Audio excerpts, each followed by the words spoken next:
Hello, everybody again. We are getting ready for the last afternoon session of today, and actually the last session of this year's annual meeting. And despite being the last session, we still have some really exciting talks ahead of us. The first one of those being by Chris Rose. And I'm going to cede the microphone to Gray to introduce Chris Rose. Gray.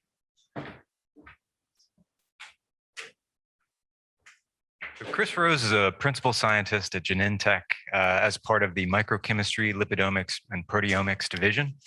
In his work at Genentech, he's been interested in exploring real-time search strategies for low input and single-cell samples. And he also has a keen interest in characterizing the antigen processing and presentation dysfunction in the tumor microenvironment. He's an alum of both the Kuhn and Gigi labs and was involved in the creation of the Tomahawk mass spectrometry method. Recently, he's also taken part in discussion of appropriate standards for single-cell mass spectrometry experimental design, and has released a really useful software package called SCP Companion that allows users to extract signal-to-noise ratios for single-cell samples. And today, I believe we're going to be hearing about real-time search strategies for low-input samples. And we're all very interested to hear your talk. Great, thank you. Yeah, thank you for that introduction. And thank you to Nikolai for inviting me to speak here. And to everyone who's both attending still online, as well as everyone who's here in person, thank you for sticking with it here to the last session. So today I will be talking about some of the intelligent data acquisition strategies that we've been developing in my lab. Two different approaches to that, but both of them aimed at kind of meeting some of the challenges that we've described previously with the carrier proteome samples, or carrier proteome in our samples. So the beginning of the talk might be a little bit of a rehash in terms of the advantages and challenges of the carrier proteome. And then we're going to introduce this idea of an offset mass triggering approach, kind of a global proteome-wide offset mass triggering approach. And we're going to introduce two different novel intelligent data acquisition approaches to accomplish this. One of them is called, we're kind of coining this, I guess, or we've talked to Thermo about this. It's called SureQuant TMT, which is a Tomahawk-like experiment that really utilizes the SureQuant changes that were made to the method editor to allow you to target now potentially thousands of peptides within a Tomahawk-like experiment. And then also, we're going to be introducing InSeq API, which is a program that I've worked on for the last year and a half or more. It's a C#-based program. It's our version of an instrument API program, and it's allowing us to do global proteome-wide offset mass triggering methods. So just a little bit of framing from my perspective in terms of the opportunities and challenges for single-cell proteomics. Of course, within industry, we're not at the moment using single-cell proteomics in terms of our normal day-to-day work with pipeline samples, but we're really keen to develop the technologies so that we can get the depth to the point that we can. Right now in our research, really where we're seeing tons of value is when we're getting into thousands of samples, tens of thousands to 100,000 samples. Then we're getting to the point where we can look at these subpopulations, including primary cells, where a lot of the more interesting biology is occurring. And of course, everyone here appreciates that single-cell proteomics could offer a chance to understand not only cell heterogeneity, but also rare events that are occurring in smaller cell populations. Now, some of the challenges, obviously, like everyone else has talked about, is the limited proteomic depth. Even with global TMT analysis, it really became useful within our work when we could start to get between 3 to 6,000, then all the way down to 10,000 proteins. That's where we could really start to answer a lot of the mechanistic questions that we're interested in. And as Nikolai mentioned earlier, the first question that everyone asks us when we talk about single-cell proteomics is, can you look at cellular signaling, things like phosphorylation? So those are areas that we're kind of keenly interested in looking at going forward. Now, obviously, we're all here because of Scope MS. I don't have to kind of rehash this, but I do want to just highlight, the initial work from Nikolai's group in terms of introducing the idea of the carrier proteome and combining that with a multiplex proteome analysis to kind of enable analysis of single cells from cell culture. And we have this slide for quite a while. The advantages here are pretty obvious. When you combine the samples into one signal, including the carrier proteome, it allows you to detect those within the MS1, which allows sequencing in the MS2. You then get the fragment ions in the MS2, which allows you to get the identification. However, when you're going to do the quantification, obviously you have the carrier proteome with the rest of the single cell or quantitative channels, and that can pose a challenge. And the challenge comes not only from having two too much signal in your mass spectrometer, which in our terms can be coalescence, and that does occur. We found that in our Nature Methods paper. But you also have this challenge of ion sampling, where you need to sample enough ions to make sure that you can quantify those low-level signals. But when you're doing that, you're also accumulating more and more of the carrier proteome. And this is just demonstrating some of the challenges, right? So you can, and some of the benefits. So if you increase the carrier proteome from 20x to 100x, you increase the proteins that you identify. But at the same time, what you can see is that if you asked, this is a sample mixed 1-to-1, if you asked, well, then how many of my measurements have a CV below 20%, obviously it decreases when you have a higher carrier proteome. And if you looked at the distributions of the CVs within those samples mixed 1-to-1 and then diluted down to single cell levels, you can see that they're mostly above 20%. The median maybe for the 400 picogram is like right at 20%. So we then in our Nature Methods paper kind of proposed different strategies to overcome this. One was applying a post-analysis filter, which could take you down from having, say, 1,000 proteins down to, say, 200. So that's not a really good strategy. The other one is increasing ion sampling. And if you do that, obviously you might lose some identifications, but the quantification gets much better. And if you apply both of them, which is what we typically do now when we're looking at these types of samples, you get really robust quantification, even if you're getting fewer proteins.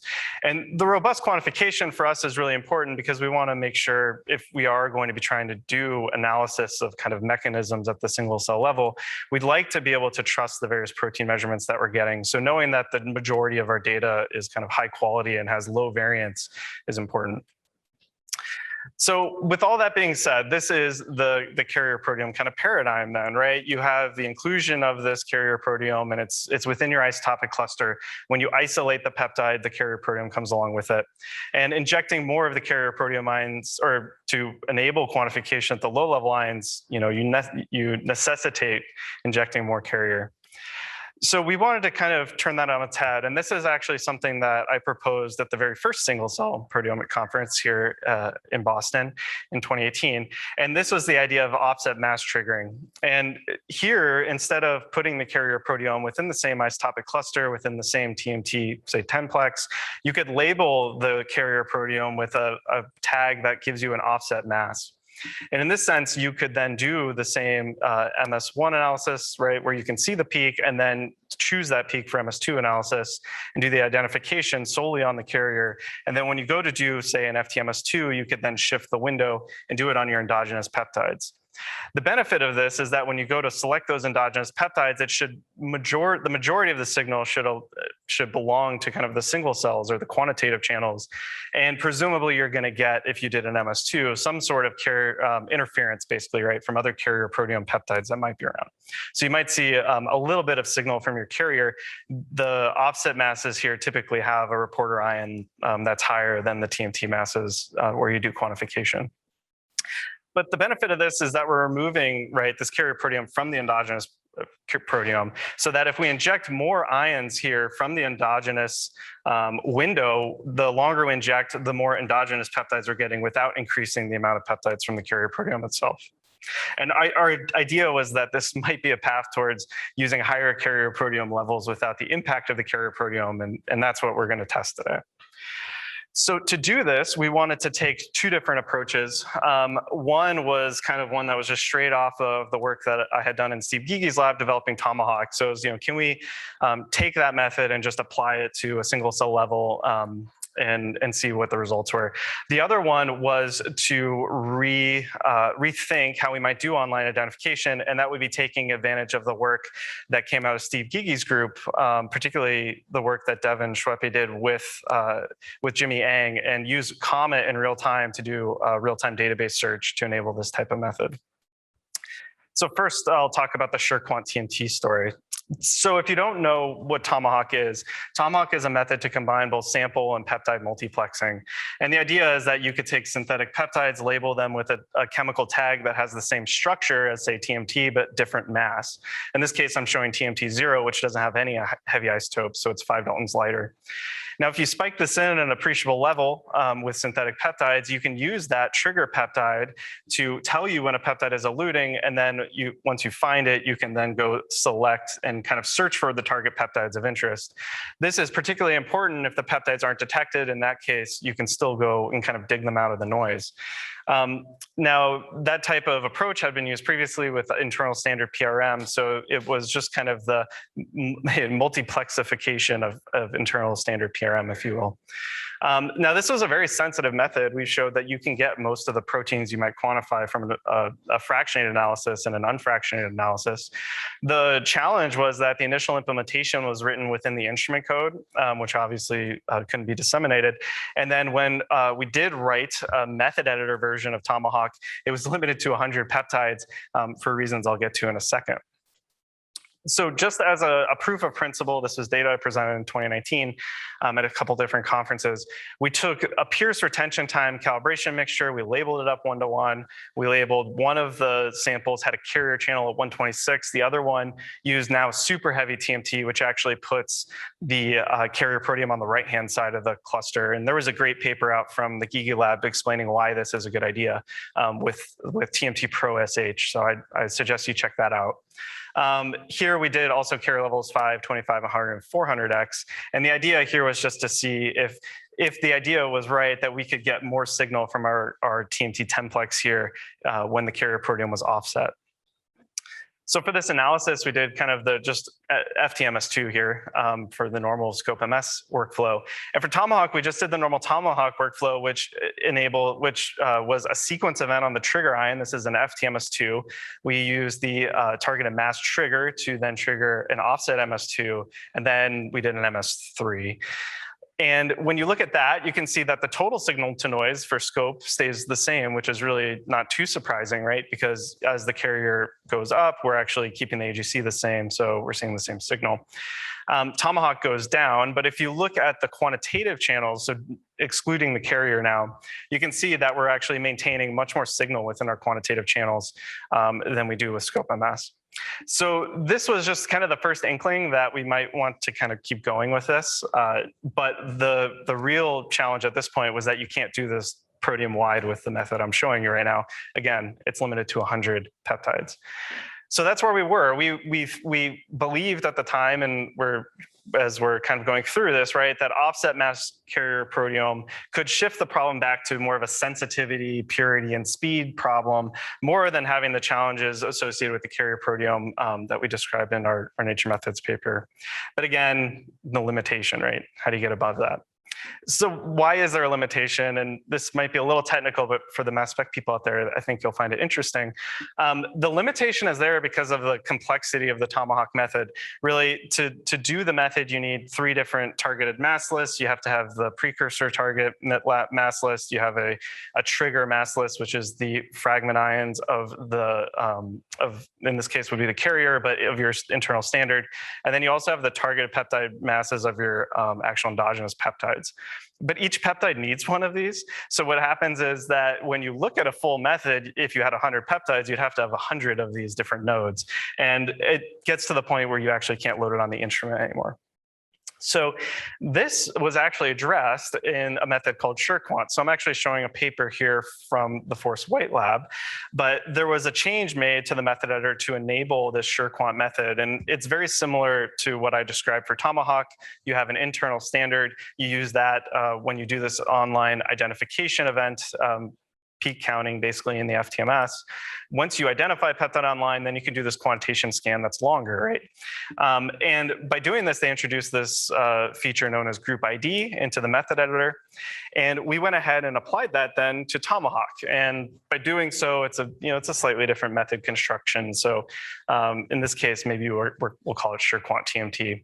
But by doing this, you could take one of these trees now and you could target as many peptides as you might like. And the way that you link these obviously is that the mass to charge here of the precursor ion is then the group ID for the various trigger peptide fragments or target peptide fragments. So that allowed us then to make SureQuant TMT or Tomahawk methods that were very large. In fact, I've tested it up to about 10,000 peptides, and it seems to still work.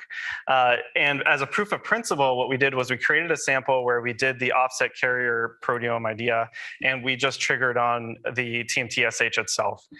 This was because obviously it'd be more abundant, so we wanted to just make sure that the method was working. So we ran the sample that was labeled, it was a K562 sample, it was labeled with TMT-SH. We ran it 3 different times on a long gradient. And then we took up to 3 peptides per protein for about 4,300 proteins. That gave us about 9,800 peptides that we put within our targeted mass filter. We then took from that, in this case, no data was collected beforehand. These are all just theoretical fragments.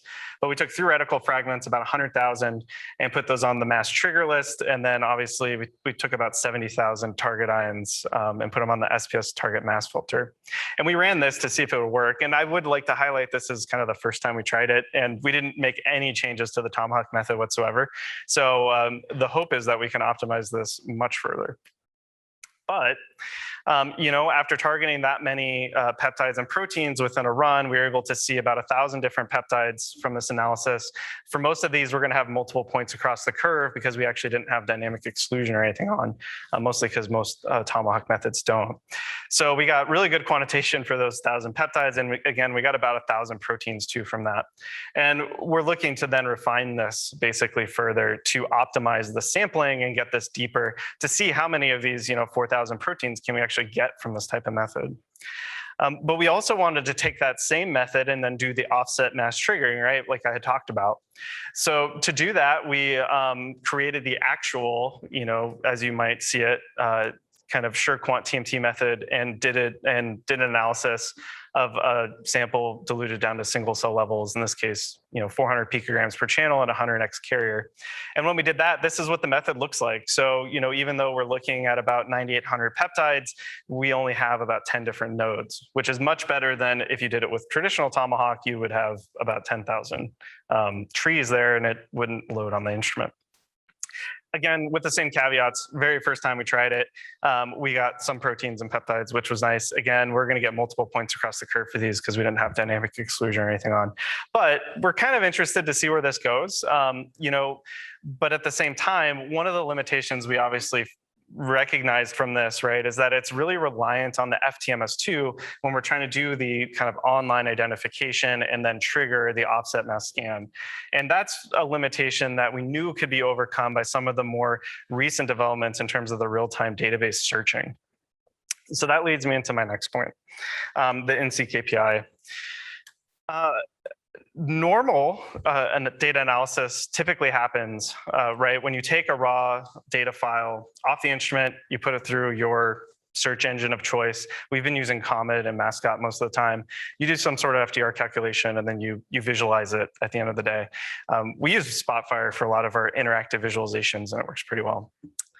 The idea of real-time data analysis is instead of just kind of waiting till the run's done and then analyzing the data afterwards, you take the data while it's being collected. That gives you the opportunity to do things on the mass spectrometer while it's actually still collecting on the sample. Now, one of the things you can obviously do is real-time peptide identification. We've heard about that some already at this conference.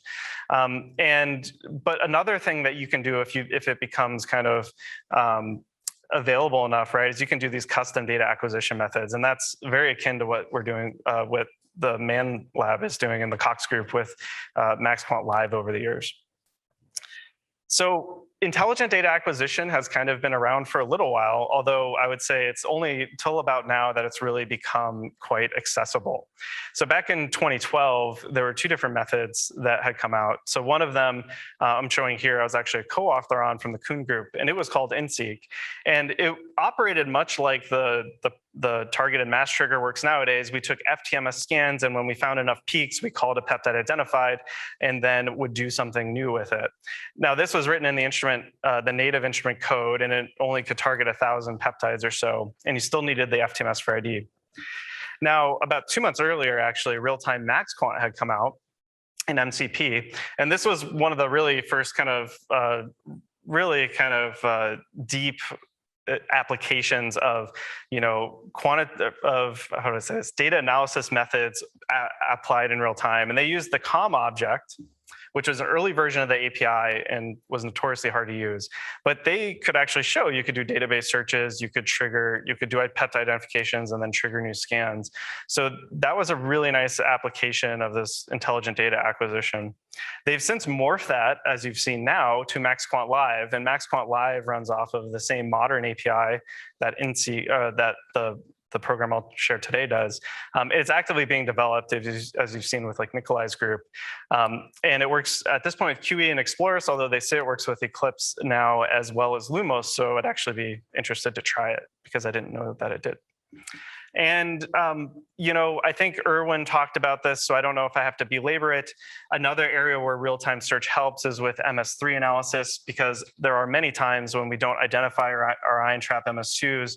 In those cases, we typically do select MS3s, but if we could skip those, from the MS2s we don't identify, if we could skip the MS3, we gain a lot of instrument time back. And that's the point of that slide. So some of the real great examples of API programs have come from Steve's lab, Steve Geege's group. The first one was written by Brian Erickson. This was real-time MS3 is what it was called. And then Orbiter came out with Devin Schweppe, and he worked with Jimmy Ang to implement Comet in real time. And this was the version that ended up getting commercialized on the instruments. And then also there's an API program called Tomato, which is actually an API implementation of Tomahawk. Now, all of these are really great, but some of the limitations of the API programs currently, one of them is, a lot of the times you aren't really allowed to also kind of add or code within their framework. Although it was very interesting to see MaxQuant Live seems to have given us that option. So that's something else that might be of interest in the future. So we then thought, okay, if we want to implement this offset mass triggering in a proteome-wide fashion, we need an API program. And the reason for that is that you can't do that type of scan on the instrument through the method editor. You actually have to maintain the information from the identification of, say, a carrier proteome that's offset through the MS2 of the offset scan. And you can't do that through the method editor. So we needed our own API program. And we wanted something that would be flexible. We wanted a core code base that would enable construction of complex methods. We wanted something that people could walk up to and edit very easily from the parameters. You saw something like this from the MaxQuant Live. That was very nice. Much like them, we wanted something approachable so we could just walk up, start up the program and get going. And we also wanted something that was audible. We wanted something that we could track what was run for each run. We wanted to know exactly what each of the filters was doing. We wanted to know what the API was up to when it was running. And then we wanted to be able to share this between our instruments. We wanted to be able to take methods from one instrument, just pass them on to the next one, and then potentially in the future, hopefully share them with the community. So we built InSeq API. It may not look too pretty at the moment, but hopefully it will in the future. And it's pretty powerful behind the scenes. And one of the reasons that there's a lot of power behind it is because its structure is very much mimicking what's being done on the instrument. We have different nodes that you can construct. From those, you can actually tell it which scans that are coming off the instrument you want to apply certain filters to. So in our case, within our instrument method, we run all of our methods through Excalibur, like you normally would. You just make sure that InSeq API is listening. Once it sees that a scan with this particular scan description comes up, it will then apply all of the filters shown here and then return a scan at the bottom. And this kind of modular approach is really important because if you want to do a new type of analysis, all you have to do is create a new filter class, and then you can just slot it right in between other ones. And this list approach is nice too, because you could actually reorder these if you would like to. So if you wanted to do a certain filter before another one, then you could do that. In addition to that, that kind of modularity allows us to make method files, which is something that's quite nice. So we actually produce JSON files, which are representations of the methods. And this allows people to edit them. You could actually take some of the text that you might see here and put it into another .json file. And if you do it correctly, it would actually load up and you could create methods that way. It's probably not the easiest way to do it, but you could. And you could edit it directly within the JSON, so if you look at this particular filter that we have, it's just a simple decoy filter. You can make the changes within the GUI, but you could also go into the JSON and make the changes there if you like. Either one would work. And then in addition to that, right, when upon the run's completion, we produce a method file that has the raw file name on it. So that's a track of what in-seq API method was applied. And then in addition to that, we can actually produce the results file. So all of these are saved in memory in real time, and then afterwards are produced. And that gives you all the information. So using in-seq API, then we developed a number of different methods, and I'll show you them in a second, but I want to show you which samples we analyzed with those. So we analyzed two different samples. One was an 8-plex design for SCP-MS. The other one was a 9-plex design for the offset mass triggering. All of these had the samples at about 400 picograms. We took carrier levels from about 5 all the way up to 1000x, and we collected these with in-seq API for every single method using the ion trap for identification and then triggering quantification scans. And one of these may look familiar. I actually relabeled it today because this scan here is actually the one that Erwin presented on. So this would be the same exact thing as his reticular scan. So in this case, for scope, right, we have an ion trap MS2 where we do the identification, we can trigger an FTMS2. We could also do SPS MS3 where we take the ion trap and then trigger an FTS MS3. We also have these triggered offset scans where we could do the ion trap scans on the carrier proteome that's offset and then trigger either an MS2 or an MS3. And these were the 4 methods that we wanted to compare. The first data I'll show you is from AGC targets around 5E5, max ITs around 750. For the MS2 ones, we had the collision energy lower actually at 37.5, but that could be something we could discuss later. So this is what it looks like, right? So the instrument takes an MS2 based on the normal method that you can write within Excalibur. The in-seq API will take that method in, it will analyze it, and if it gets identified, it can then send instructions to do the offset, in this case, offset FTMS2. And at the end of the run, you get a raw file and you get a method file as well as a results file.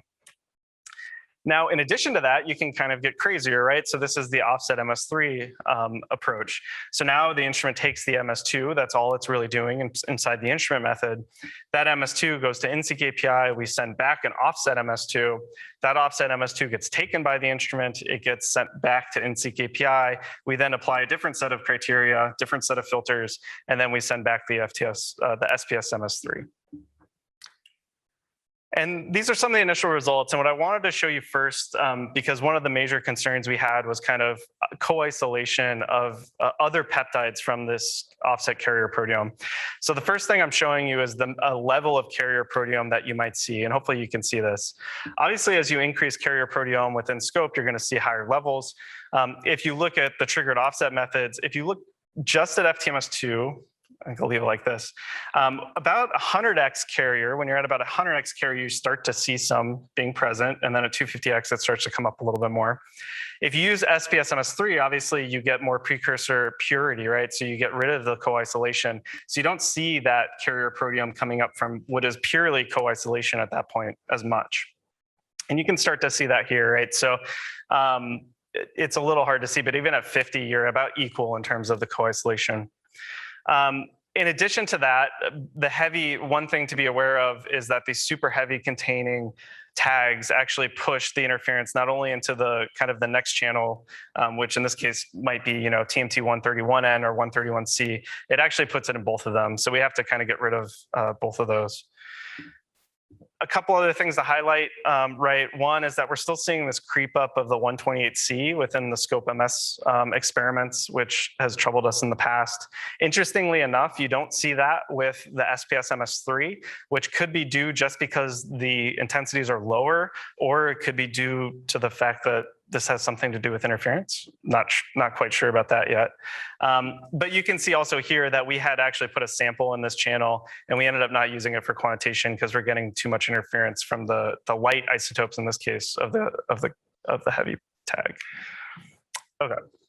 So when you look at just the average quantitative signal, this is average per channel. The line here is 15, which is generally what I would suggest for a quantitative cutoff, although it seems like other people might be using something like 5. I think Erwin was using 5 in his experiments. But what you see is that we're getting much more signal within these offset MS2 scans, right? We're getting much more signal. The fact is that when we have these long accumulation times, we're only accumulating at least mostly endogenous peptides, which is why we're getting so much more signal. In addition to that, you see that there's always going to be less signal in the SPS MS3 because we're doing that successive rounds of isolation, so you're going to lose some there. Now for the identifications showed something really interesting. When you look at it, for anyone out there who might be saying, what happens with the sample complexity when you put this offset proteome in there? Well, at low carrier proteome levels, the complexity is kind of hindering you from getting a lot of identifications. So at 20x or at 50x, you're not going to see that much of an improvement in terms of identifications. There's actually too many peaks, and the instrument's kind of blind to what to pick. It's picking peaks from both the light and the heavy.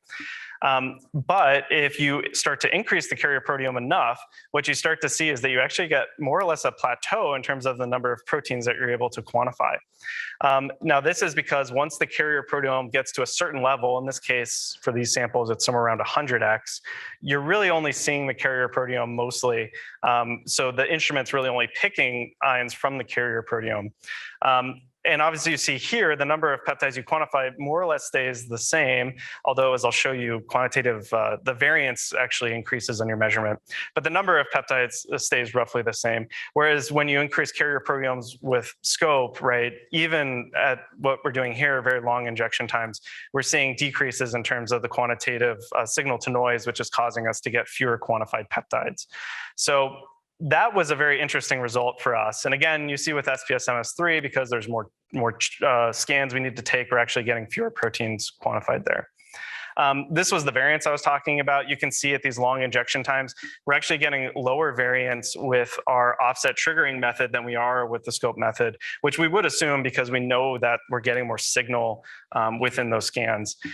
Interestingly enough, the MS3 data is more variable, and we're still looking into what's causing that, but quite interesting. Then, of course, we tried it with different sampling levels. We have the high, which is what I just showed you. This is just FTMS2 now. I've kind of gotten rid of the MS3, as well as medium and low settings. And in each of these, you can see that we get this kind of increase and then plateau of the ions with this offset triggering approach, whereas with scope, we kind of get this decrease in terms of the number of identifications. And then generally, we're getting lower variance or equal variance depending on the ion sampling level as compared to scope MS throughout these as well. The very last thing we wanted to do, and I have only a couple more slides, was look at a mixed ratio sample, because we had always been looking at variance, and within 1-to-1 ratios, that's 1-to-1 mixtures, that's really the best thing we could do. But now we decided, okay, well, let's just put a 2-to-1 ratio in there, and let's kind of analyze that and see what it looks like. So we did more or less the same experiment. In this case, it's 8-plex in both samples, and then we analyzed the data. And the IDs here, again, this is data that we just collected. The IDs here are kind of wonky. I don't know exactly what's happened there with scope, but we see the same trend with our offset mass triggering. The most interesting thing we learned from this, right, is that when you look at the ratio that we're able to measure, this is a log2 ratio, so it should be a 1. When you look at the ratio, you start to see around 100x, although not very much. We start to see a decrease in terms of the measure ratio, and it gets worse and worse as you increase the carrier level here. You see that for both FTMS2 as well as SPS MS3. Now, of course, we shouldn't expect there really to be a truncation of the ratio. This is not an interference sample. There's no interference within the sample at all. So presumably what's happening here is there's some sort of dynamic range issue that might be occurring that's causing us to see this truncated ratio, even in cases where there's no interference. And we see that trend obviously in two different sides here.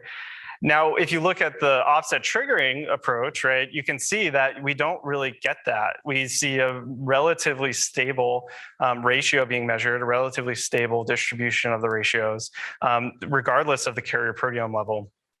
So this was probably one of the more interesting findings that we had, demonstrating that there could be a lot of benefit to doing the offset carrier ratio if you want to add something at 100 or more times. It also kind of highlights what we talked about in the paper, that you might want to avoid large carrier ratios, something like 500 or above, or even some groups do like 2 times 200, because you might start to run into these issues. So with that, I hope I showed you that we introduced SureQuant TMT. This is available. You can actually make these methods through Tomahawk Companion. I actually made an edit to it last year to do this, about in January, maybe of 2020. So you've been able to do this for a while. I wouldn't suggest that you do 10,000 peptides, but if you had 400 or so, you could actually create a Tomahawk method like that. We introduced NCKPI, again, showing the offset mass triggering. And again, we think this has a benefit.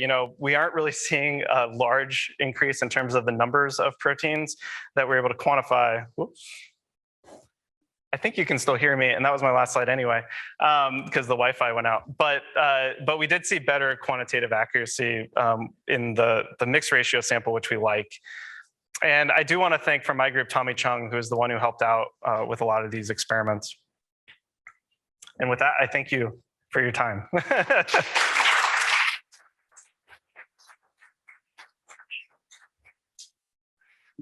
So thank you, Chris, for your talk. I think we've got a lot of interested people in the audience. We have a lot of questions here on Zoom. Before I start taking questions from Zoom, do we have any questions in the local audience? Yeah, great talk, Chris. 2 questions. When you did analysis of the just FTMS2 type of data with different channels, did you play with the AGCs when you apply respectively to the channel? Because clearly, if you have more ions, you should not be able to kind of overfill the C trap if you not put 1 million cells and put instead of 1 in 5. We had, yeah, maybe I didn't make that clear. One of those slides was 3 different levels of ion sampling for FTMS2. Okay, the second question related to when you do isolation of these basically empty spaces, right? Do you still have some kind of analysis or estimation what the co-isolation was happening for this particular empty space?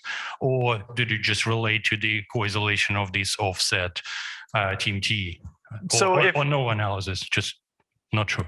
Right. If we were going to look at the co-isolation, I mean, I guess we could look at co-isolation within the actual carrier proteome, and that should match more or less the endogenous peptides. I mean, I'd rather do it, look at the co-isolation of the endogenous peptides themselves.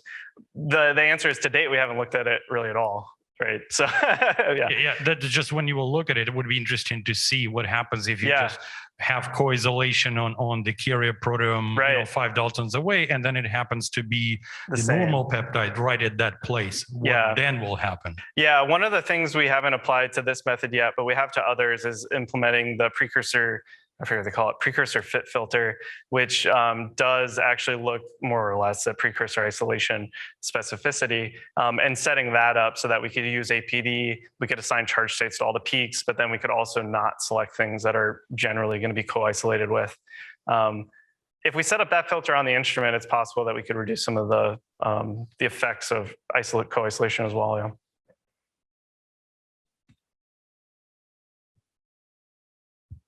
I don't know whether you mentioned specifically, does this, is it possible to use this on the Explorers type, MS2 only instruments or Q-exactive? Potentially. I think one of the challenges that's always, I mean, you could do the offset mass triggering. One of the challenges I think we've always found with doing a lot of these intelligent data acquisition strategies that rely on identification of peptides, particularly when you want to do quantitation in the Orbitrap, is that when you do identification in the Orbitrap as well, you're taking up Orbitrap time. So I think one of the benefits that we're getting here from using the Eclipse is that we're able to use the ion trap, which is sensitive and very fast, to do the analysis, and then we can save the Orbitrap time for quantitation. So you could do it. You could make the method editors the same now on the Explorer. So I haven't tried Tomahawk Companion to know whether or not the method creation works, but if someone does, I'm sure someone will email me about it at some point. Chris. Yeah. What were the samples that you multiplexed? These are just K562. They were labeled from bulk. And then, And they I mean, were- all of this kind of needs to happen at bulk levels because we need to understand the variance as well as the actual ratio changes. And once we figure out the method, then the plan is to take it into the single cell level. Yep. So one suggestion that I have to explore that I think will be interesting is to see to what extent your results are going to depend on the size of the small samples or single cells, because the effect of 1x or 2x or from 100x or 400x carrier can be different if you're analyzing primary T cells as opposed to fat HeLa cells, because the actual amount that you're sending for MS2, MS3 analysis is going to be different for the same X of the carrier protein. Right. One of the benefits of this, although again not perfect because of precursor co-isolation, which will probably be kind of a big effect here, is that the AGCs from this are calculated directly off of the endogenous peptides. If it can, so if from that perspective, the ion calculations, the injection time calculations should be more kind of, it should be higher fidelity in terms of what you're actually isolating. So one of the things we're seeing, right, is we don't actually need to raise the AGC targets more than we might normally need to, because we don't need to necessarily inject more ions like you do when the carrier proteome's within the same isotopic cluster. There you need to inject a ton of ions because you're already accumulating so many carrier proteome ions that you need to inject even more to get the quantitative ones. Here you don't really need to do that, but you do need to be aware that you're going to get some ions from co-isolation. Yeah, that makes a lot of sense. So I thought that the size of the single cells is going to matter in the case of scope MS. It's not going to matter in the case of the offset spiking that you're using. It's not, it shouldn't, it shouldn't matter as much. I mean, what we have seen, right, is that we get more variability in the measurement if the carrier ratio is really high. So I think you still have to be careful. You don't want to put too much in. But this kind of decouples it at least a little bit. It's not a perfect method, but I think there's some benefits to it. Yeah. So we have a couple of questions here on Zoom. So hi, Chris, awesome tools. Am I right in assuming that the offset triggered or SureQuant adaptation methods are applicable when the target proteins and peptides of interest are known, and not for a global qualitative or quantitative profiling? Right. So anything with a SureQuant method or a Tomahawk method, it's a targeted method. So you need to know the peptides that you want to go after. Yeah. Hi, Chris. Awesome talk. Just curious, would this offset triggering be applicable to TMT6 analysis with sensitive QTOFs? Yeah, you could definitely do it. You could do it with TMT Pro and 9plex if you wanted to, right? There's a TMT Pro SH. We didn't use it here. It's commercial now. You should be able, I think you should be able to order it. I don't know. Talk to your thermo rep. But there's a TMT Pro SH as well. And for TMT Pro, you can do, I think nine channels on like a Bruker or something, because they're all Dalton offsets. Yeah. Awesome. Yeah. How long is the cycle time of in-seq processes, and how does that correspond to chromatographic peak apex? Yeah, that's something we want to look at more, and I'm sure people would ask about that. So the time of the analysis is quite short. There's obviously some lag time between the scan getting taken, the scan getting sent, right? When we look at MS3s, oftentimes they might be happening within a few scans. Sometimes they happen after the next MS1. But usually it's within enough time that it's not too big of an issue. In the future, we're going to quantify basically the offset time in terms of retention time space. We know for sure that the methods in terms of just how much time we're adding with the analysis is typically below 20 milliseconds. But there is a little bit of lag time, maybe a millisecond or so between the instrument and the computer. It's not terribly long at the moment, but yeah, we'll do a better characterization of that for sure. Yeah. And then we have, I think, time for maybe one or two more questions. Hi, Chris, awesome findings. Did you usually perform your methods with the offset triggering or the targeted mass difference, including charge or ratio filtering? The target, we did not do anything with the targeted mass difference filter. And the reason for that is because, the assumption is that at some level, we're not going to be able to find the endogenous peptides within the MS1. That's the thought. Now, maybe that's wrong. We have been looking into other methods, and I'm hoping that we get to present this at ASMS. travel restrictions, and we'll see. But we have another method that's specifically aimed at using targeted mass difference for something else. And there it's actually helping quite a bit. Although that filter is not perfect, and sometimes it does take MS2s on things that don't end up taking pairs, which is weird to me. I don't understand yet why. But yeah, so was there a second part to that? Yeah, there was a second part to this. It's kind of related to the carrier size. So what would you personally recommend on a That's good. carrier? Eventually not using a carrier in MS2, or increase the heavier zero carrier and sacrifice signal in MS2? Yeah, that's a good question. If I had to do it today, I'd probably use something on the order of 100x in the offset carrier. We've seen, at least on this data, some of the variability increases a little bit when we go to 250. So I'd probably stick with 100 if it was me today. Going to no carrier, this is just one of the forms of approaches that we're interested in. In the future, I'm hoping we have some other approaches that don't need the carrier, but we'll see if we can optimize those. Awesome. Yeah. So if it's possible, I think for some of the remaining questions, if you have time, Yeah. maybe address them in the chat. Yeah, for sure. Really appreciate your talk. Thanks. Yeah, thank you.